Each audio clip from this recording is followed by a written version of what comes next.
Okay guys, so I woke up this morning thinking that hell must have frozen over solid or something because, and I can't believe I'm literally about to say this, I actually found myself agreeing with this guy about something. Grocery prices are insane. They're still rising. Addressing this problem should be the #1 priority of every elected leader. End the stupid foreign wars and focus on this issue. It's one of the main reasons socialists are gaining power. Read the comments here to see a number of conservatives angrily insisting that rising grocery prices aren't actually a problem, just stunning levels of suicidal idiocy. What are you guys doing here? Who do you think you're fooling? The conservatives on here denying the affordability crisis are engaged in what I can only describe as an act of political suicide. They're also lying, which is the worst part. Grocery prices are up, housing, energy, insurance, healthcare, basic living expenses. It's real. It's happening. Denying it just makes you look out of touch, deceitful, and untrustworthy. So I'm about to do something I've been very reluctant to do for a long time, but I personally feel like it's just time now. It's time for me to pick a side, politically speaking. And this is because unlike some YouTubers, I don't just view this as a job, as something where I can just pump out videos and collect an easy paycheck. I do legitimately feel a sense of responsibility to actually help my audience if I can. You know, the people who make this YouTube dream even possible for me. And for the first time ever, really, I see an opportunity to actually change the system and actually improve the daily lives of all of you out there. And it's just not going to happen with the current political party in power. The tweets from Matt Walsh you just saw were a series of tweets in response to the Burrito Gate scandal that just went viral on Twitter a few days ago. The repulsive and narcissistic boomers, per usual, continue to deny how expensive everything is, despite the obvious numbers right in front of our faces. Now, this channel has come quite a long way since we first started it 2 years ago. In the very early days, some people were still arguing that Gen Z was just spoiled and entitled, and that the economy was actually doing okay. But over the last 2 years, I've seen that narrative drastically and dramatically shift for the better. Pretty much every reasonable person agrees at this point that the economy is screwed and that it's not Gen Z's fault. It by definition can't be Gen Z's fault, given it started long before Gen Z was even born, and everything is just really expensive right now for everyone. I don't know why it took society so long to figure out that $2,000 a month for rent and $8 for a carton of eggs is really ridiculously and unreasonably expensive, but it appears we've finally figured all this out. We may disagree on what the causes and what the solutions are, but at least all of us agree on all the objectively expensive, in-your-face numbers that you gotta live with and deal with every single day. Well, almost all of us, it appears. Somehow, some way, on this very same Twitter thread with Matt Walsh, a good chunk of his neocon boomer conservative buddies were actually somehow trying to deny the affordability crisis exists.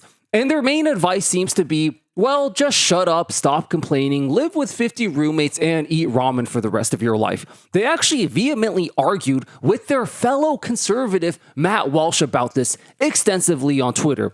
And now, even he is being called a communist, socialist, and Marxist by his own party now. Now, I'm no fan of Matt Walsh, as those of you who watch this channel will very well know, but say what you will about the guy, he's definitely not a leftist, communist, or socialist. And this whole discourse has just shown how insanely unhinged his party has gotten. I've always been politically neutral, both on this channel and in real life. I've always been one of those both sides suck and it's pointless to bother with politics at all type of guy. But I gotta say, it seems like although around half of conservatives are around Matt Walsh's side, the other half is still gaslighting you that prices are really okay and that it's really just your own fault that you're eating out once in a while instead of shoving ramen down your throat every day and eating burritos. Funny thing about the point of ramen, there used to be this one Korean kimchi ramen I really liked, and I even stopped buying that because it's literally over $1 for a single pack now. Now I get that it has some nice spices and flavor to it, but come on, over $1 for a single pack of ramen? You gotta be kidding me here. So what's next? Are they going to gaslight you now that you're entitled for eating decently flavored spicy ramen? That the only acceptable thing to do at this point is to eat pure, plain, flavorless ramen? And this is why I just can't stay quiet on this issue and on politics in general anymore. I mean, if such a big part of an entire political party outright denies the problem even exists, there is just no universe in which they're ever going to fix the problem for you. A problem they promised they were going to fix. A problem a lot of you voted them in specifically to fix. Hey guys, we noticed something very interesting in the YouTube analytics recently. It appears that the single most important metric for the long-term success of a video isn't actually likes or clicks, it's actually how many people end up subscribing. So, if you found this video important and useful, the best thing you can do to help us get the message out is to simply subscribe if you haven't already. Thank you all so much, guys. We really, truly appreciate it. When Trump and the Republicans first won the election 2 years ago, I was deeply skeptical that they'd do anything to fix the affordability issue. I'd seen this movie before where one party screws everything up, and then the other party comes in claiming they'll fix it, and either does nothing or makes it even worse. But I did tell myself, hey, let's give them a fair shot. Hear them out and see what happens. And somehow they've made things even worse than they were under Biden, as if that was even possible. And this last Twitter thread was the straw that broke the camel's back for me, as they're not only not trying to fix the problem, they're still gaslighting Gen Z that it's somehow your fault for not eating a diet of only beans and rice with a multivitamin pill. I'm not kidding, that was literally one of their tweets that I saw. So here's the point I'm making here. I'm not going to tell you what to do or who you vote for, and I know politics is always a controversial, touchy subject, but as someone who cares about my audience and legitimately wants you to have a better life and a better economic future than this garbage you've been having to deal with your whole lives, I gotta say, I just don't think Republicans have your best interest in mind at this point. I don't think about Americans' financial situation. I don't think about anybody. I don't think they'll ever fix the affordability issues they promised they'd fix and were elected to fix. And to put the absolute final nail in the coffin, half of them still don't even think the problem even exists at all.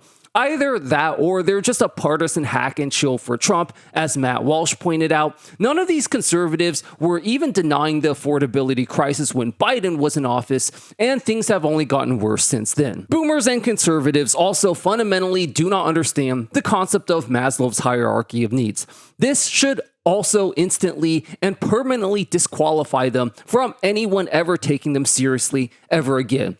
In midst of this entire debate, I'm still seeing tweets going out about Gen Z being lazy and entitled because they live better than anyone ever. Because they have, you guessed it, iPhones. Always the damn iPhones. So since they're quite frankly too dumb to understand such a basic concept, I'll just take a minute to explain it to them here. This is Maslow's hierarchy of needs.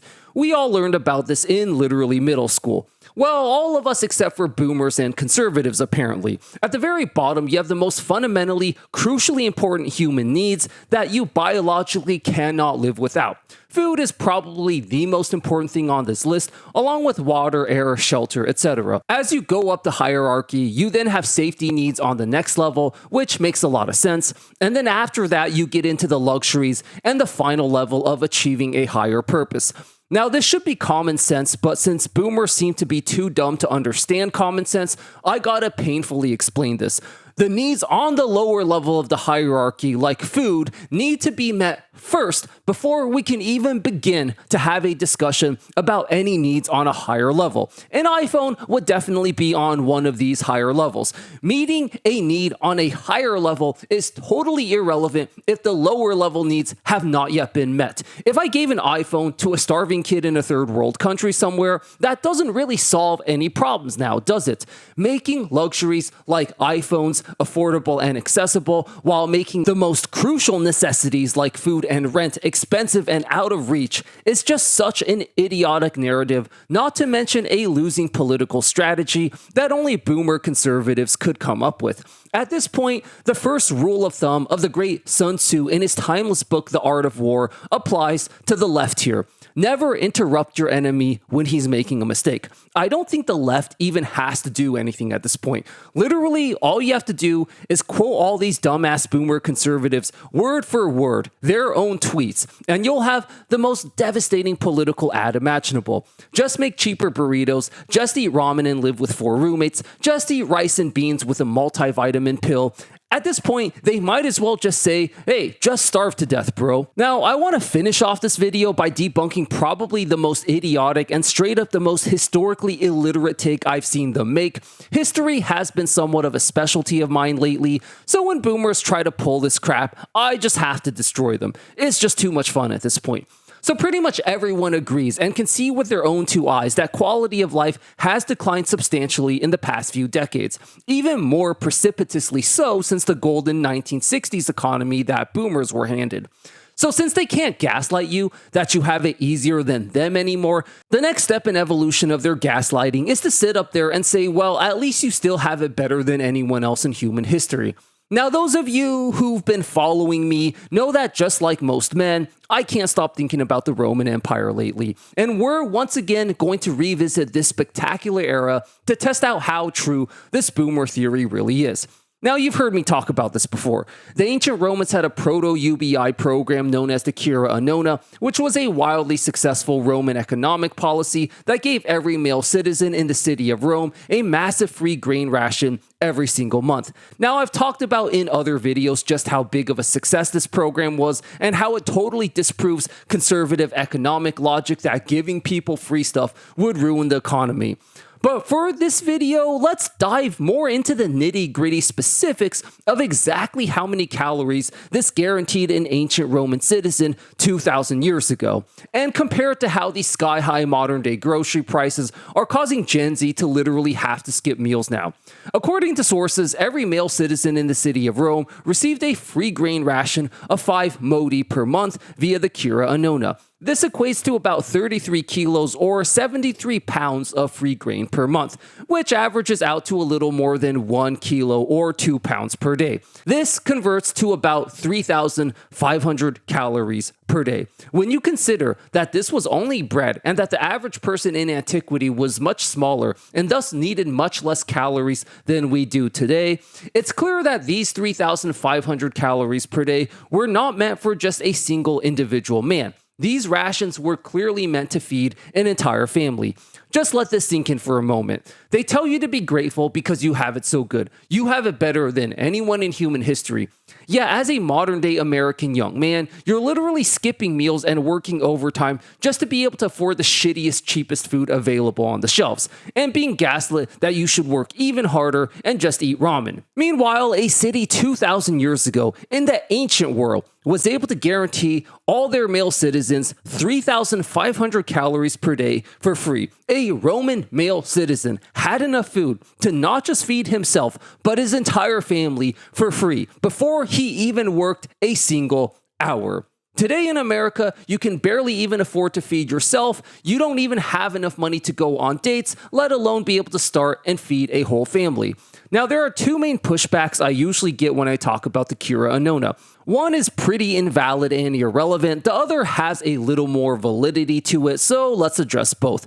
First off, slavery. Yes, the Roman Empire was a slave society. However, this is totally and completely unrelated to the Cura Annona. The Cura Annona was not funded by, built off, or related to slave labor in any way, shape, or form. Grain was bought by the Roman Empire from Egyptian farmers, who in many ways benefited themselves as they received guaranteed stable payments from the Roman state on a consistent basis. And beyond that, Roman slavery was not American chattel slavery. slavery. Some slaves lived in horrible conditions, but others lived in extremely comfortable conditions, better than we live in today as modern day wage slaves. There's tremendous variance within Roman slavery, and for every Roman slave being brutally whipped to death in the mines, there's a Roman slave living in the luxurious villa of a benevolent Roman senator who treats him far better than your modern day boss or CEO treats you. Now, the second criticism is a bit more valid, and it's that the annona was only given to male citizens in the city of Rome, and not everyone throughout the entire empire. So using them as an example is cherry-picking a special exception. And my response to this is yes, it is cherry-picking a special exception, and in this specific instance, cherry-picking a special example is 100% totally fair game. Why? Well, because you guys are the ones who made the claim that capitalism is the best system we've ever created, and that we should all be so grateful we're living in by far the best time ever. You didn't make the claim that your system is just a good system or a slightly above average system. You make the bold, sweeping claim every single day that your system is indisputably the best. And if you're going to make that claim that we're the best, then guess what? We have every right to demand that your system delivers better than even the best city 2,000 years ago, at a time when people didn't have nearly the education, knowledge, or technology we have today. And despite their 2,000-year technological disadvantage, they still found ways to feed the biggest city in the ancient world by far. If your claim was that capitalism is an okay system or a decent system, fine. Maybe comparing it to ancient Rome is unfair. But no, you adamantly and vehemently shove down our throats that we need to just shut up and be grateful because this system is the best system. And if you're going to claim you're the best, you lose your right to complain about cherry picking a special exception. Because the best, by definition, must be number one. It must be better than every special exception in all of history in order to be the best. That is the actual definition of the best, if I'm not mistaken. I think LeBron James is the best basketball player of all time. So if someone argues that Michael Jordan was better, I don't get to say, but no, you're cherry picking a special exception by using the example of Michael Jordan.